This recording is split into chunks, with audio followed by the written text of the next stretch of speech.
ಮಾನ್ವಿ ನಗರದ ಕಫಗಲ್ ಗ್ರಾಮಕ್ಕೆ ಹೊಂದಿಕೊಂಡಿರುವ ರಾಜ್ಯ ಹೆದ್ದಾರಿಯಲ್ಲಿ ಚಾಲಕನ ನಿರ್ಲಕ್ಷ್ಯತೆಯಿಂದ ಅಪಘಾತ ಪ್ರಕರಣ ದಾಖಲಾಗಿರುತ್ತದೆ. ಮೃತ ವ್ಯಕ್ತಿ ನಾಗಪ್ಪ ತಂದೆ ಗಿರಿಯಪ್ಪ, ವಯಸ್ಸು 52. ಪೊಲೀಸರ ತನಿಖೆಯಲ್ಲಿ ತಿಳಿದು ಬಂದಿರುತ್ತದೆ. ಮೃತ ವ್ಯಕ್ತಿ ರಾಯಚೂರು ನಗರದಿಂದ ಮಾನ್ವಿ ನಗರ ಕಡೆ ಬರುತ್ತಿದ್ದಾಗ ಹೆಂಡತಿ ಜೊತೆಗೆ ಬರುವಾಗ ಅಪಘಾತ ಸಂಭವಿಸಿರುತ್ತದೆ.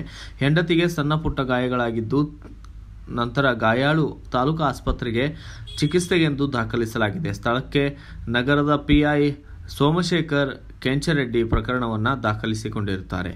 Bureau report Shivateja, BV5 news Kannada, Manvi.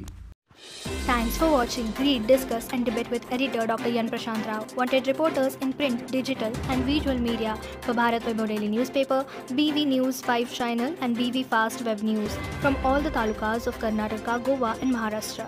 If interested, send your resume to 9019229369.